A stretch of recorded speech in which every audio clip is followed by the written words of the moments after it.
Assalamu alaikum. Today let us first learn the virtues of Surah Kahf. Rasulullah sallallahu alaihi wasallam said, "Whoever memorizes the first 10 verses of Surah Kahf will be saved from the trial of Dajjal. And whoever reads Surah Kahf on Friday will have a light that will stretch between him and the Kaaba.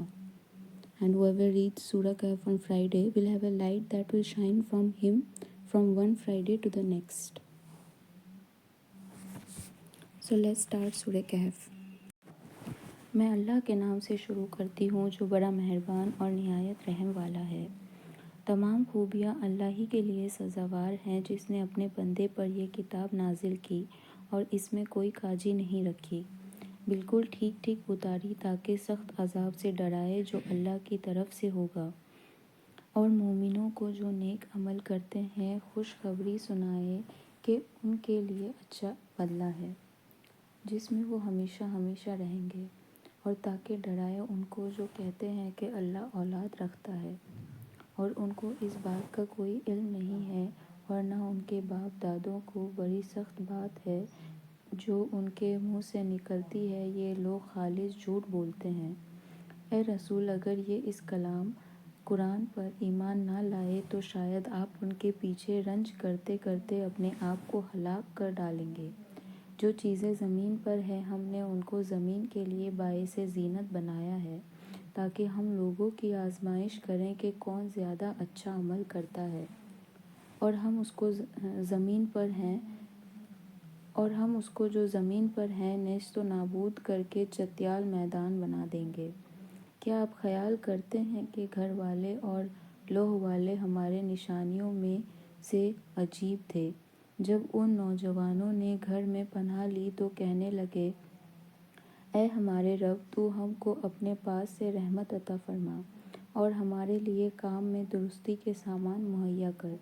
تو ہم نے گھر میں کئی سال تک ان کے کانوں پر نیند کا پردہ ڈالے رکھا، یعنی سلائے رکھا۔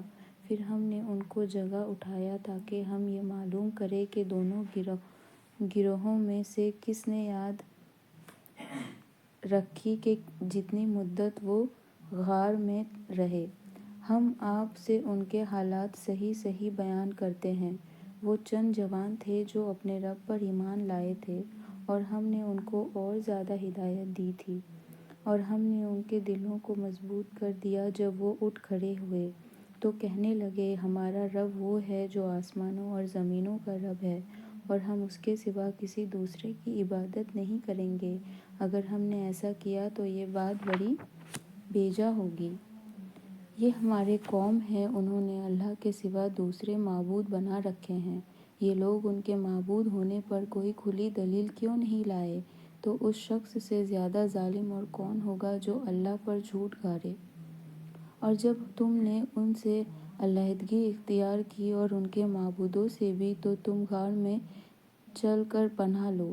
تمہارا رب تمہارے لیے اپنی رحمت وسیع کر دے گا اور تمہارے لیے تمہارے اس کام میں آسانی کے سامان مہیا کر دے گا۔ اور اے مخاطب، جب سورج نکلے تو تم دیکھو گے ان کے غار سے دھوپ داہنی طرف سمٹ جاتی ہے، اور جب غروب ہو تو ان سے بائیں طرف کترا جاتی ہے، اور وہ لوگ اس غار کے میدان میں تھے۔ یہ اللہ کی نشانیوں میں سے ہے، جس کو ہدایت دیتا ہے وہی ہدایت پاتا ہے، اور جس کو وہ گمراہ کر دیتا ہے تو تم اس کے لیے کوئی دوست راہ بنانے والا نہ پاؤ گے۔ اور تم خیال کرتے ہو وہ جاگ رہے ہیں حالانکہ وہ سوئے ہوئے ہیں، اور ہم ان کو دائیں بائیں الٹ پلٹ کرتے رہتے ہیں، اور ان کا کتا چوکھٹ پر دونوں ہاتھ پھیلائے ہوئے رہتا ہے۔ اگر تم ان کو جھانک کر دیکھتے تو ان سے پیٹھ پھیر کر بھاگ جاتے اور ان سے دہشت میں آ جاتے۔ اور اسی طرح ہم نے ان کو اٹھایا تاکہ وہ آپس میں ایک دوسرے سے دریافت کرے۔ ان میں سے ایک نے کہا، تم یہاں کتنی مدت رہے ہو؟ تو بعض کہنے لگے، 1 دن یا اس سے کم رہے ہوں گے۔ دوسرے نے کہا، تمہارا رب ہی جانتا ہے کہ تم کتنا عرصہ رہے۔ اب تم اپنے میں سے کسی کو یہ روپیہ دے کر شہر بھیج دو، وہ یہ دیکھ لے کہ کون سا کھانا حلال ہے، تو اس میں سے تمہارے پاس کچھ کھانے کا لے آئے اور اچھی تدبیر سے کام کرے اور تمہارا حال کسی کو نہ بتائے۔ اگر ان لوگوں کو تمہاری خبر ہو جائے تو تم کو سنسار کر ڈالیں گے یا تم کو اپنے دین میں داخل کر لیں گے۔ اگر ایسا ہوا تو تم کبھی فلاح نہ پاؤ گے۔ اور اسی طرح ہم نے لوگوں کو ان کے حال سے خبردار کر دیا تھا تاکہ وہ جان لے کہ اللہ کا وعدہ سچا ہے اور یہ قیامت کے بارے میں ذرا شک نہیں کرتے۔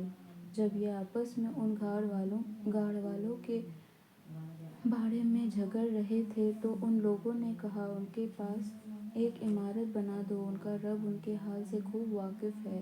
جو لوگ اپنے کام پر غلبہ رکھتے تھے انہوں نے کہا کہ ہم ان کے گھر کے پاس مسجد بنائیں گے۔ بعض لوگ کہنے لگے کہ وہ 3 تھے، چوتھا ان کا کتا تھا، اور بعض کہیں گے 5 تھے، چھٹا ان کا کتا تھا۔ بے تحقیق بات کر رہے ہیں، اور بعض کہیں گے وہ 7 تھے، 8واں ان کا کتا تھا۔ آپ کہہ دیں میرا رب ان کی گنتی خوب جانتا ہے، ان کو بہت کم لوگ جانتے ہیں۔ بس ان کے بارے میں سوائے سرسری بحث کے زیادہ بحث نہ کیا کریں، اور آپ ان کے بارے میں ان میں سے کسی سے سوال نہ کیا کریں۔ آپ کسی کام کے بارے میں یہ نہ کہا کریں کہ میں اس کو کل کر دوں گا، مگر یہ کہ اللہ چاہے تو، اور اپنے رب کو یاد کر لیا کریں جب آپ بھول جائیں، اور کہہ دیجئے کہ امید ہے میرا رب مجھے اس سے بھی زیادہ ہدایت کی بات بتا دے۔ اور اصحاب کہف اپنے غار میں 300 سال رہے۔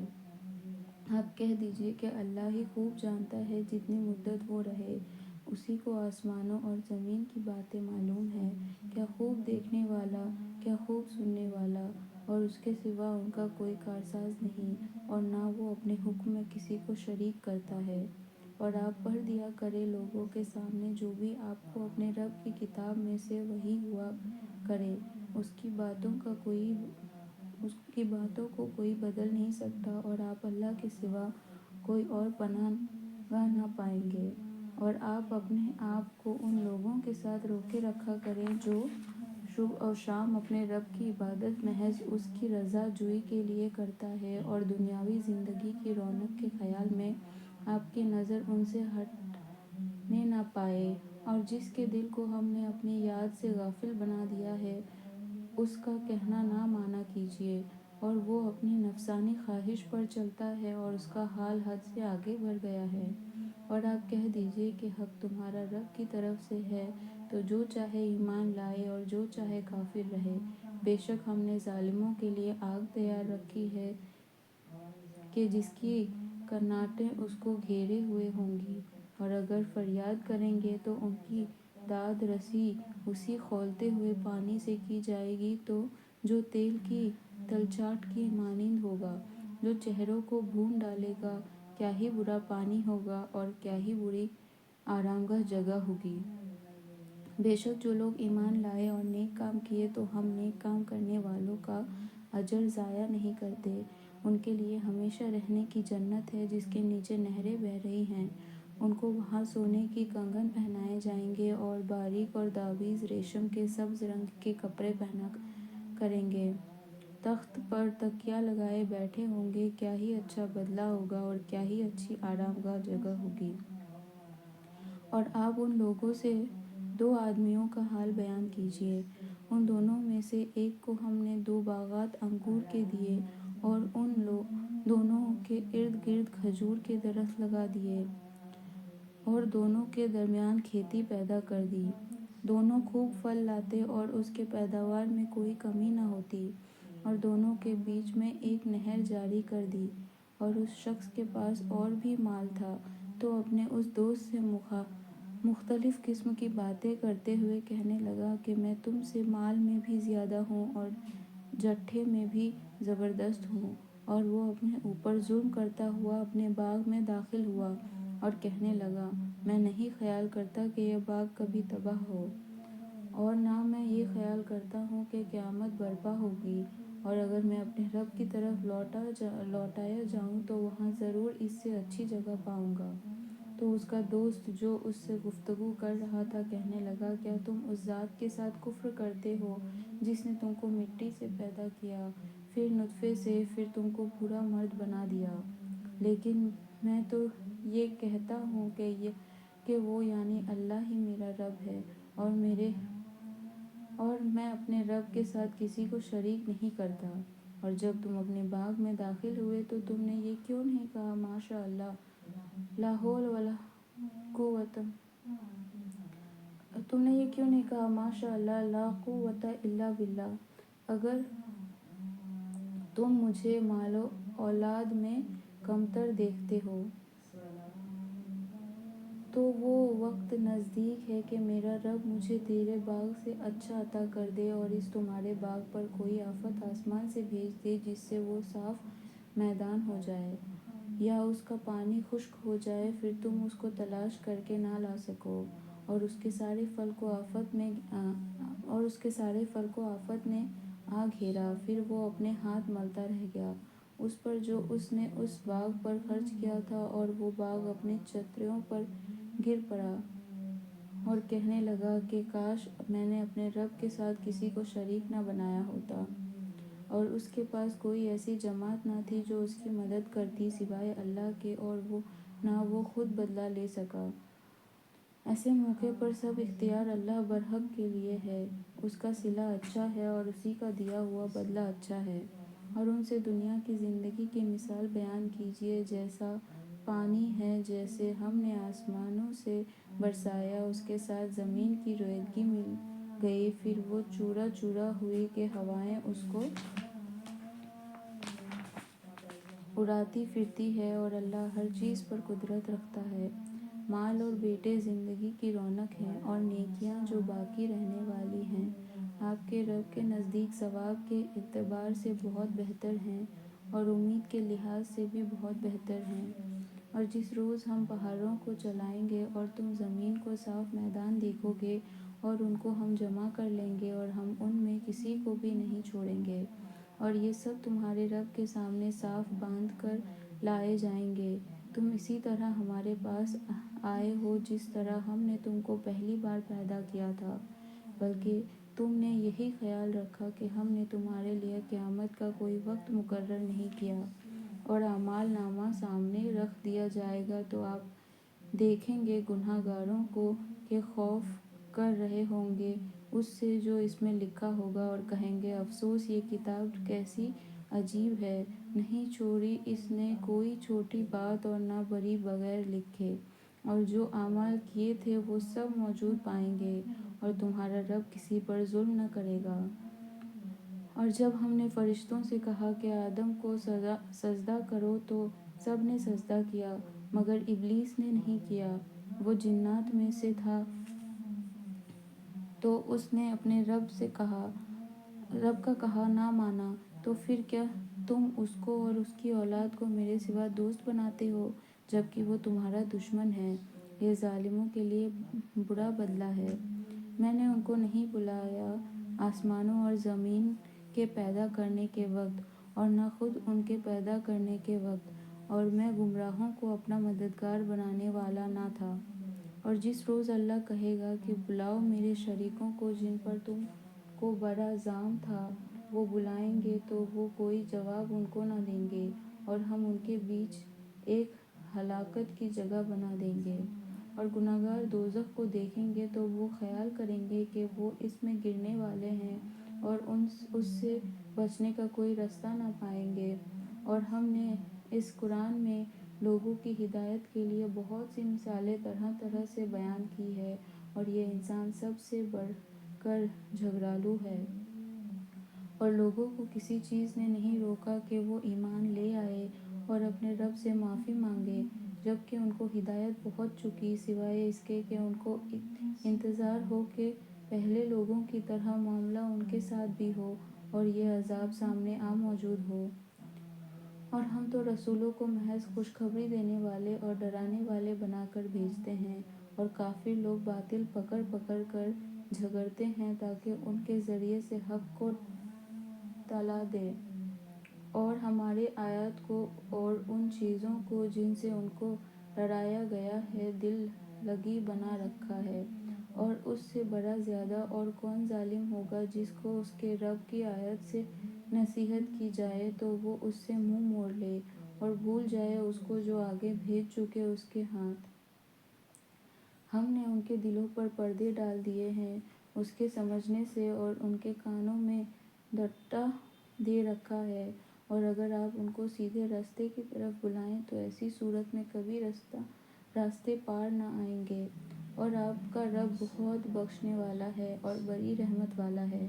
اگر وہ ان کے کرتوت پر ان کو پکڑنے لگے تو ان پر فوراً عذاب بھیج دیں، بلکہ ان کے لیے ایک وقت معین ہے کہ اس سے اس طرف کوئی پناہ کی جگہ نہ پائیں گے۔ اور یہ بستیاں جب انہوں نے ظلم کیا تو ہم نے ان کو ہلاک کر دیا، اور ہم نے ان کی تباہی کے لیے ایک وقت معین کیا تھا۔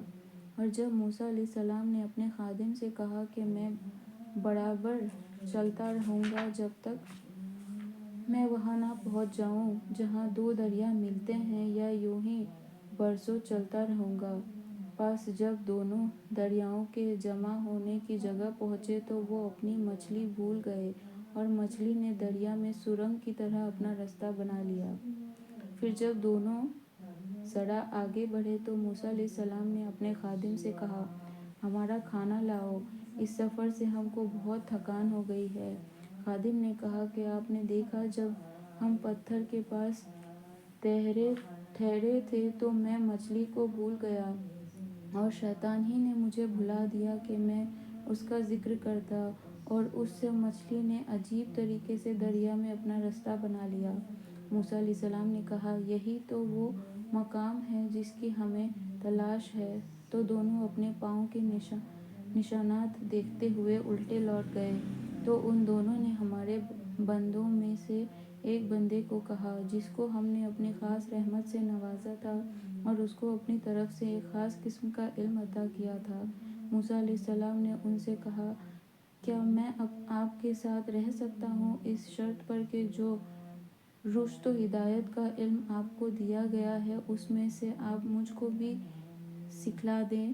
انہوں نے کہا، تم میرے ساتھ رہ کر صبر نہیں کر سکو گے، اور تم ایسی باتوں پر کس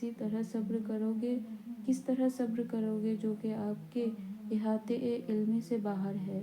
موسیٰ علیہ السلام نے کہا، اگر اللہ نے چاہا تو آپ مجھے صابر پائیں گے، اور میں آپ کے حکم کے خلاف کوئی کام نہیں کروں گا۔ اس بندے خدا نے کہا، اگر تم میرے ساتھ رہنا چاہتے ہو تو مجھ سے کوئی بات نہ پوچھنا جب تک میں خود اس کا ذکر تم سے نہ کروں۔ پھر دونوں چل پڑے، یہاں تک کہ جب کشتی میں سوار ہوئے تو اس بندہ خدا نے اس کشتی میں سوراخ کر ڈالا۔ موسیٰ علیہ السلام نے کہا، کیا آپ نے اس کشتی میں سوراخ کیا ہے کہ سواریوں کو غرق کر دیں؟ یہ تو آپ نے بڑی عجیب بات کی ہے۔ اس بندہ خدا نے کہا، کیا میں نے نہیں کہا تھا کہ تم میرے ساتھ صبر نہ ہو سکے گا؟ موسیٰ علیہ السلام نے کہا، آپ اس پر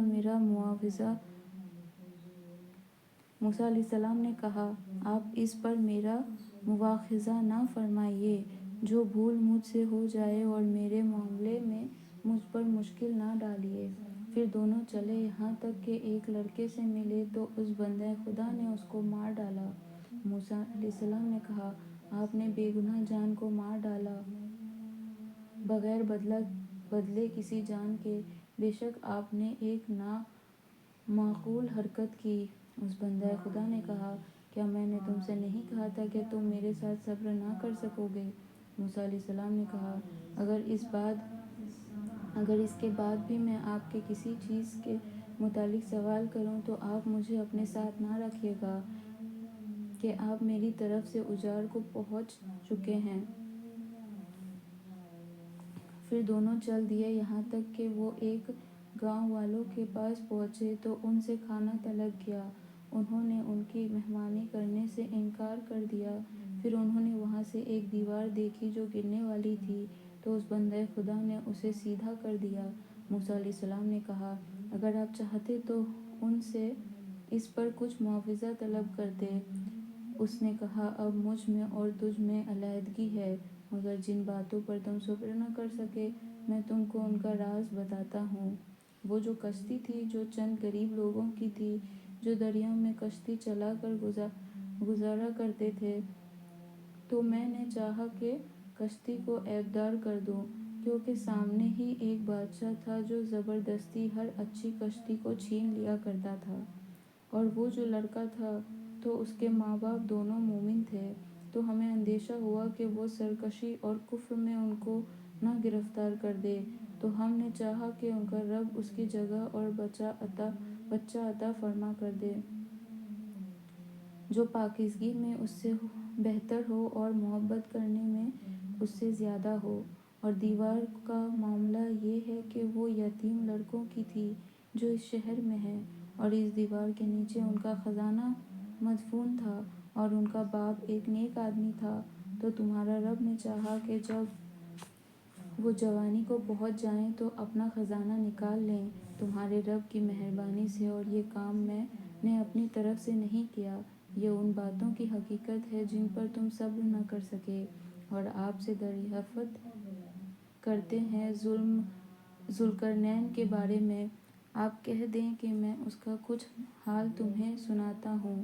ہم نے ذوالقرنین کو روئے زمین میں بڑی دسترس دی تھی، اور ہم نے ان کو ہر طرح کا سامان عطا کیا تھا، تو اس نے ایک سفر کا سامان کیا،